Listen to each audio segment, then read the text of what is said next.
Welcome to Low to Grow, the podcast transforming life's toughest moments into personal motivation. I'm Annie, a Forbes Under 30 technology founder whose entrepreneurship journey ran alongside a mental health awakening. In each episode, I sit down with inspiring individuals who have each faced incredible challenges, tackled it head-on, and emerged stronger on the other side. Together, we'll explore their stories, unpack the lessons that they have learned, and also understand how they managed to turn challenges into opportunities for personal growth. Whether you're navigating uncertainty in your personal life or simply looking for motivation to keep going, this is your space for the honest conversations that you will want to hear. If this resonates with you, hit subscribe so you never miss an episode. And if you know someone who's struggling, share this with them. You might just prompt them to take the first step towards better mental health. Now, let's dive in. Today, we're joined by Navjot Sawhney, founder of the Washing Machine Project, a social enterprise bringing the world's first human-powered, flat-pack washing machine to people in low-income and displaced communities. Inspired by his neighbour during his time volunteering in South India with Engineers Without Borders, Nav left his engineering career at Dyson to create a sustainable solution that empowers women who are often tasked with the back-breaking burden of unpaid labour, such as hand-washing clothes. Since 2019, the Washing Machine Project has reached nearly 30,000 people worldwide, partnering with organisations like the Whirlpool Foundation and also the United Nations High Commissioner for Refugees in order to scale its impact. Nav and his team are on a mission to reach 1 million people by 2030, which starkly only represents 0.1% of the total problem. Nav, pleasure to have you on Low to Grow. You are obviously a humanitarian, and today we're going to unpack a bit about how your personal challenges shaped your desire to make profound social impact. But before we start, who do you want to be listening to our conversation today? Well, Annie, thank you so much for having me on. Really appreciate it. Excited to get into the conversation. I think for people listening to this or watching this, I want people who are interested in making a difference, making a positive impact in the world to know about this conversation. I want them to understand that small actions have big impact potential, and my story is a story of someone that noticed a gap and decided to fill it. I know that there's probably millions of people out there that are seeing problems but don't know how to solve them and want to make the world a better place but just don't know how. And those are the people that I want to speak to in this conversation. Fantastic. I can't wait to delve into that with you, Nav. Let's start from the very beginning. Your family, your parents, they moved from partitioned India to the UK. And when you were younger, your father passed away when you were 8. And your upbringing was mostly from your mother and also your sisters, who clearly influenced your current work and your passion to give back to your community. How do you feel that these really challenging personal experiences in your youth shaped your current passion for what you do today? Yeah, so my father took the journey of millions of people at the time of the Indian partition. They had a choice to stay in Rawalpindi, which is present-day Pakistan, or move south to what is India now. And he was very young at that age, and he moved with his family with the only clothes on his back.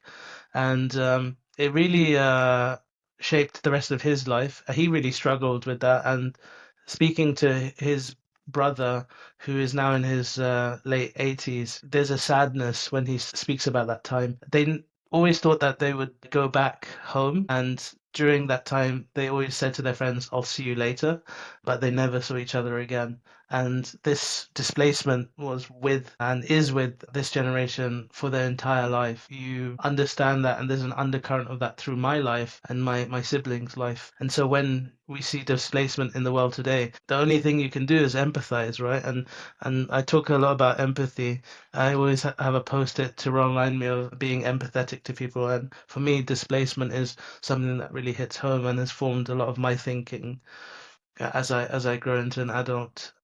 My mum's family also went through the same transition. My mum was a bit younger, so she was born in India. My mum came to the UK with only £10 in her pocket. She gave up her fledgling career as an economist in India to then work at a builder's merchant as an assistant. I mean, there's no disrespect to anyone doing jobs like that, but she was obviously really highly qualified for the role. But it's the only position that she had available to her. But she didn't complain, my mum. She just saved and saved. Eventually, she worked for the UK government, continued to save, continued to make sacrifices. She didn't eat out at lunch. She had packed lunch every single day. She used to make us popcorn if we wanted to go to the cinema. So embarrassing. We used to always use coupons everywhere. She'd never go on holiday. She'd missed her siblings' weddings. And these types of decisions were really important because life got a bit harder when my father passed away. I was 8. My siblings were under 15, and my mum is an absolute rock star. She uh, could have really gone off the rails, but she doubled down with love and kindness and made sure that she was investing in our education. And for 40 to 50 years of work, she's now retired and really reaping the rewards of her labor. Enjoying her time with her grandkids and loving life. And for me, the theme of displacement, the theme of women empowerment run really deep within me and has formed a lot of my work today. And Nav, what's the theme of displacement that really ran through your family and also into your life? Is that something that you were always conscious of, or did you reach a certain point in your life that really opened your eyes towards that and recognized that within yourself? Yeah, I mean, there's loads of issues within our culture, excessive drinking, frivolous behaviors, anger, and these things come out in different ways. You see it, and then when you grow up, you can put two and two together. And I had a real interest in displacement. I had seen wars across the world, and I didn't really match the two up, but I studied engineering. I went to one of the world's best graduate programs. I realized that, I could do good with my engineering. I quit my job and I went to go work for free in India, and I became more rooted in my culture. And then I caught the bug of development, and I studied a master's in humanitarianism. And it was that then did I start um, connecting the dots of the history of displacement and what are the reasons why it happened. And that was the kind of aha moment that this makes sense. And I was lucky enough to go to a lot of refugee camps around the world and saw people's lived experiences and sat down with them and listened to them. And a lot of those stories were very similar to my father's stories and my uncle's stories of their displacement. And that's where the connection was made. No, then just kind of going back to, your graduate program time at Dyson. That's a super prestigious graduate program for engineers. And I think from my experience, for a lot of immigrant parents who have just moved themselves and also their children to a new country, they really want the children to have secure, stable careers with a Yeah, clear, paycheck every month and a clear idea, that their children, hence their family, will be settled in that new place. And yeah. for you to make that jump away from this career at Dyson to do Engineers Without Borders, which is an unpaid voluntary role, how did your family take that? Yeah, and I guess it's the same with you, Annie, right? Like, I'm sure there was a path laid out for you, right? Yeah, a path in academia. Really? Yes. Yeah. So you kind of, on reflection, you're lucky that you enjoy some sort of level of academia, or you know, some people don't. And for me, I think I realized that, 3 years into my career at Dyson, I was, every bit of good engineering that was basically making a vacuum cleaner for a rich person. I was fed up of that. I wanted to make something good that was impactful on someone's life, something that moved the needle. And, I wanted to help the planet, not hinder the planet. My thinking was that I could apply for this role at Engineers Without Borders. It would make me, I'll have to quit my job. The news was so bad with my family. I was like enemy number one. I was like making the biggest mistake of my life. My mum said, "I think you've lost your marbles. What have you worked so hard for? Go and come back because you need to get it out of your system." I remember even at that time I emailed a few of my colleagues and tried to get a sabbatical to make sure that my job was there when I left to be super secure. They obviously didn't let me, but I had to make the leap because I was so unhappy. I was at such a low point in my life, where, you know, I knew I wanted to help, but I just didn't know how to make it work. Sometimes in life you have to make sacrifices, and that was probably one of the biggest sacrifices that I've ever made. And I'm so lucky it worked out for me. When did that unhappiness at Dyson creep in, Nav? Was it after you've been there for a while, or did you kind of go in it knowing that your heart wasn't fully in it?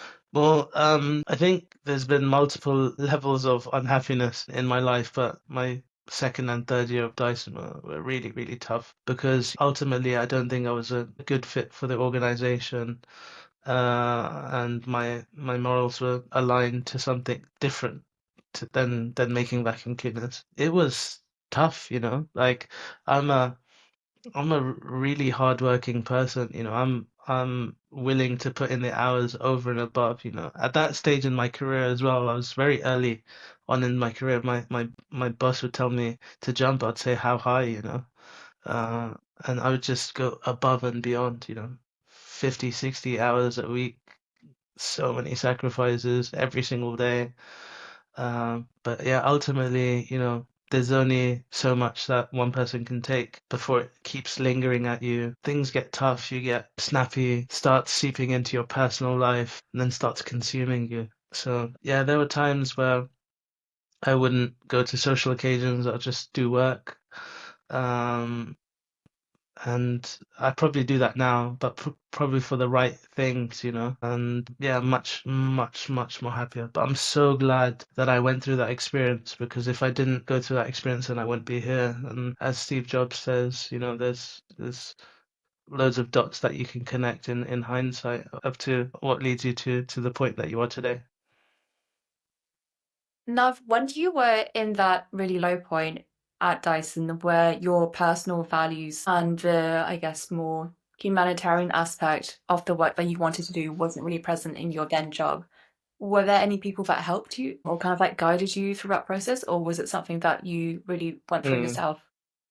Yeah, unfortunately, I was surrounded by people that, thought I was making a mistake, Since then, I've been so lucky to be surrounded by people that have absolutely like been behind me every step of the way with the washing machine project. But that single decision was purely my own. Like no one around me thought that was a good idea. And I think, yeah, it's probably one of my loneliest points in my life as well. I think, I was giving up everything, well-paid job, my house, my surroundings, my friends to go somewhere where I really didn't know if it would work out. I think in general, the rule of thumb is that if it feels slightly uncomfortable or if it feels slightly away from the norm, like lean into it because that's where your resolve will come, that's where the change will come.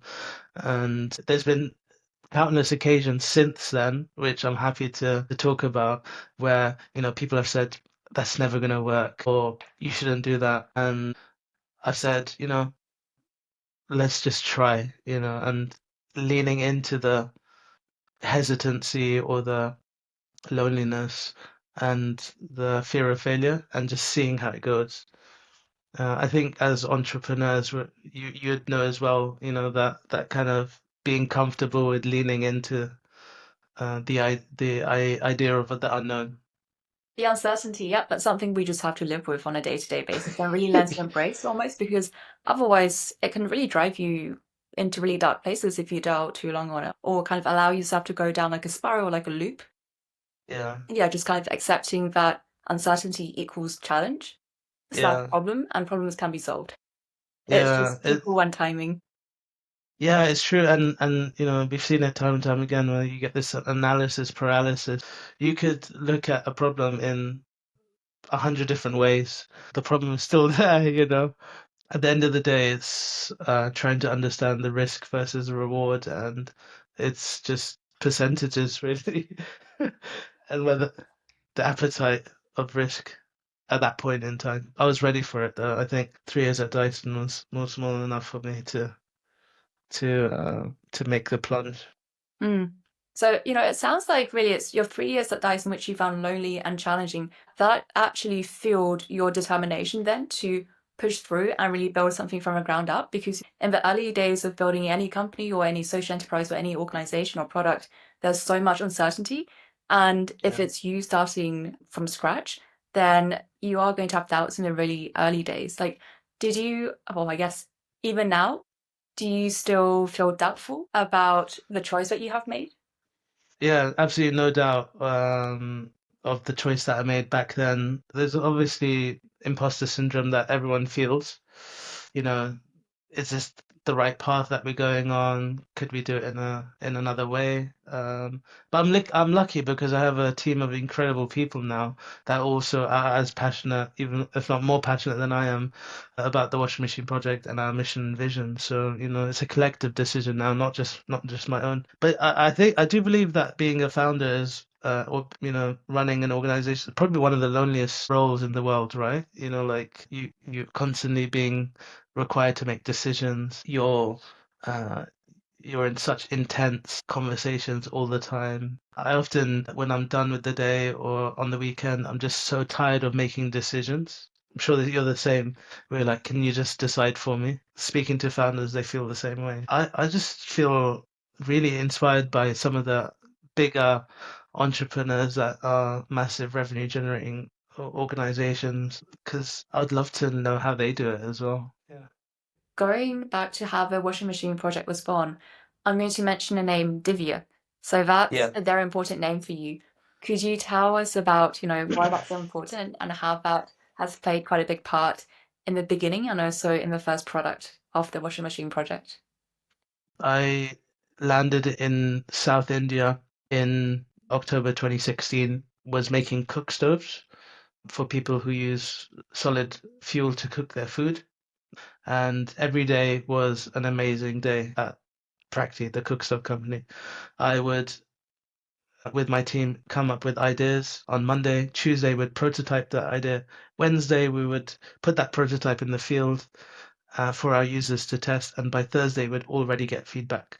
And that kind of living lab, iterative learning, trying to understand what users liked about our product and what they didn't was phenomenal. And we would go through hundreds, if not thousands, of prototypes in that way. And every idea was shit. Like people were really brutally honest about our work. But at the end of the day, we came up with one of the world's cheapest cook stoves at about $10. Wow. And we made thousands of those cook stoves. So the work was amazing, and I chose to live in a village rather than, a fancy place because I really wanted to experience the culture and the people that we were trying to design for. And I lived in this village for about a year and a year and a half, and it was phenomenal, like such humble surroundings, where there was no running water. Water was switched on for only 15 minutes in the morning. If you didn't have a generator in your house, you'd have frequent blackouts, sometimes for days on end, no power. The roles in the household between the matriarch and the patriarch and how people went about their daily lives, this village had everything. And my next door neighbor, a lady called Divya, became my best friend. Her Tamil was amazing. My Tamil was rubbish. Her English was amazing, and I spoke only English. So, you know, she was at that point, 20 something stay at home mum who wanted to work, but just didn't have the time. She'd spend all of her waking hours on unpaid labor. She'd wake up, she'd forage for wood, she'd use the wood to cook her food, she'd stand in line for water, she'd use the water to clean the house. She would spend up to 20 hours a week hand washing clothes on her hands and knees, back-breaking work. And I said to Divya, I'll buy you an electric washing machine. What are you doing? And she said, I don't have a generator. There's no running water, so your electric washing machine wouldn't even work for me. It was at that point the penny dropped for me, and I said, I'm going to make you a washing machine. And that was in October 2017. And I realized that this was a huge, huge issue, not only in the village, but in neighboring villages. And I spoke to so many people that were hand washing clothes, and they reported the same issues: time, water, and effort, back breaking, skin irritation, work. And um, I realized that this is a huge global problem. Over 5 billion people in the world today hand wash clothes. And I came back home armed with that promise of making a washing machine for my next door neighbor, Divya. And I started what is now called the Washing Machine Project. Wow, that's an incredible story. And how did you find, that team of equally impact-driven and ocean mission-driven people to work with you on the washing machine project? Entrepreneurship is really glamorized, so it's not it's definitely not for everyone. And I de-risked my entrepreneurship journey, so I took up a job at Jaguar Land Rover to pay my bills, which was probably one of the best decisions I made, because I had the most amazing supportive team who loved the washing machine project and supported me every step of the way. They would turn their heads every time I needed to work on something. My manager let me work remotely every time I needed to test a prototype in like a refugee camp in Lebanon. I was put in front of the CEO and CFO as an example of making impact. And, people wanted to support my mission by giving money to the washing machine project. So JLR was a very nurturing environment, and my lesson to everyone listening and watching is find your community that will help you help support you, and do that in the most sustainable way. People say like quit your job, give it your all, and I wouldn't personally. I was lucky, but I realized that there was people around me that were equally as frustrated with their corporate lifestyles, fed up of putting Excel spreadsheets together, and wanted to support. So the first message I sent was to my friend Alex, who worked at Dyson at the time. I said, Alex, I have this idea. I need someone to help me prototype it. And yeah, Alex and I made the first prototype in 2 days with stuff that we ordered online. We put it together, and we went to Iraq for the first week and tested the prototype. It's called the Divya washing machine, and we tested with 79 Yazidi families. And so that was phenomenal experience because people wanted an alternative to hand washing clothes. We had data to prove it, and we wrote that in our report. The report is still on our website to this day, and Oxfam saw that report and said, "Hey, we want to fund your next 50 washing machines." That was also a point where people said, don't do it. Don't take the money. We don't have a machine, it's just a prototype. It's a big risk. And I said, I leaned in and I said, no, we should do it. We should do it. And we did. And we still talk about that to this day, more than 5 years, 6 years later. Wow. So again, you leaned into uncertainty, again, you leaned into a challenge, and you were able to deliver on that. Building something like the washing machine project, that takes a lot of time. It takes trial and error. What are some of the lessons that you've learned along the way? My first big lesson is that, don't be wedded to the solution. Be in love or fall in love with the problem that you're trying to solve, and be solution agnostic, because the solution will always change, but your problem will always stay the same. And so find people that are equally as in love with the problem that you're trying to solve. And the second thing is, you know, um, find people that are equally as passionate as you are, and find out what their motivations are. And then we believe in collaboration, so finding a network of partners that are willing to fund you, who are equally as incentivized for your success because it's their success. And I think these three things are the first fundamentals of trying to create something really, really special. What does your mom say about the washing machine project now? My mum is probably one of my biggest fans now. She's from looking at every social media post saying, "Oh, Nav, I think you needed a comma here or a full stop here." She's always always correcting the typos. We were lucky enough to be featured on some of the biggest news outlets around the world, and she's always showing articles at the most random people, whether it's the post person outside, delivering the mail, or the car mechanic at the shop, or every family gathering. She's like, "Have you seen this new thing that's happening?" But the real high was a few years ago. I was invited to a lunch at 10 Downing Street during the King's coronation. And my mum, after 40 years of service with the government, she retired in the same month. And I had a plus one, and I knew that it would be the best thing to do to bring her along. And it was probably the highlight of my time. And it was a really beautiful moment to stand on the front steps of 10 Downing Street with the Prime Minister whilst my mum was retiring after so many years. But what was really funny, the Prime Minister was Rishi Sunak, and being the first Asian Prime Minister for the UK, it's a very proud moment for my mum. She said to Rishi Sunak, "I'm so proud of you," you know, and Rishi Sunak said, "You should be proud of your son," and she's like, "Yeah, yeah, yeah, that's fine, but I'm really proud of you," uh, which was hilarious. I feel like Asian mums have a lot of love to give, so I'm sure that she has space for both you and Rishi Sunak in her heart. Exactly.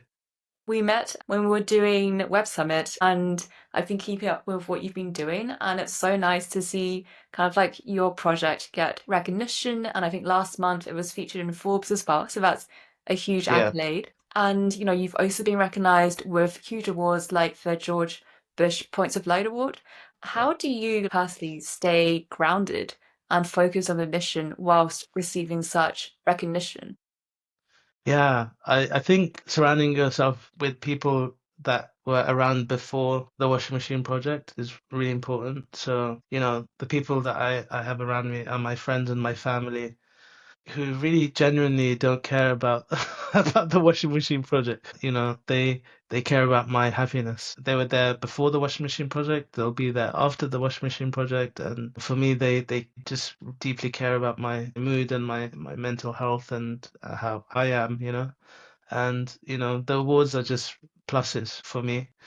um, so that's one thing. And the second thing is, really centering ourselves around the user and the people that use our machines. So even in our logo, you can go online and see that there's a darkness coming into light and there's a heart in the middle. The heart is to signify Divya. And, every single day we should remember Divya and the almost 50,000 people now that we've impacted. They are the people that we should be focusing on.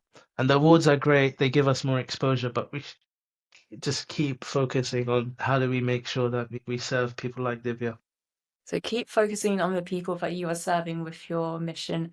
How does Divya, the human, feel about, having started this huge movement? So after a 7-year promise, I'm gonna get a bit emotional talking about this, but after a 7-year promise, we were lucky enough to go out and see Divya again to gift her one of the machines that she inspired. It was a really deeply emotional time. Her daughter was there, her son was there, and my team were there, as well as Whirlpool's team was there as well. Ironically, Whirlpool's factory is only half an hour's drive from Divya's house, so it was a real serendipitous full circle moment for us, and talked about the journey that we've been on for the last 6 years. And she was really embarrassed but really proud of everything that she's inspired, and she was thinking of ideas of making more impact. And we were packing up our stuff and we were leaving, and as we left the house she said, "Nav, um you've made the impact on my life, but there's millions of women just like me, so go find them because they need your support now." And that's what we're doing. Hmm. The value of what you're doing with you and your team at the Washing Machine Project and also your volunteers I was quite surprised actually when I read that, 60% of the global population still have to hand wash clothes. And of course, most of that falls currently on girls and women. And if that takes up 20 hours every week, that's time taken away from other activities. So for girls, it could be education, and for women, it could be earning income. The product that you have made, although it's a washing machine, it's like a household product, but the impact that it will have on each individual's life is huge. What advice would you give to, say, someone, whether it's someone who's been for a few years in their grad job, or someone who's, been for like 10, 11, 12 years in a job, and they're just feeling, a bit disconnected from what they're doing on a day-to-day basis, and they perhaps don't have people to talk to? What kind of advice would you give them? Yeah. So I get this question all the time when I do talks around the world, and my answer is always the same, which is that, find the thing that frustrates you, or find the thing that, that keeps you up at night. Find the thing that you've fallen in love with, because that's the thing that will keep you going. When you don't have any more money, or people are saying that this is a bad idea, that's the thing that you'll still keep pursuing, because it's deeper than anything. So what is it that really frustrates you in the world today? Whether it's, I don't know, sending a rocket to Mars, although I don't think we should do that, or creating an app for a homeless organization, or making a manual washing machine, whatever it is that you want to get about, just be passionate about that. And if you're not, then find something else that really gets your blood boiling, because that's the thing that you should be pursuing, and you'll pursue sustainably. And then people around you, right? So if you're early on in your career and later, finding people that inspire you.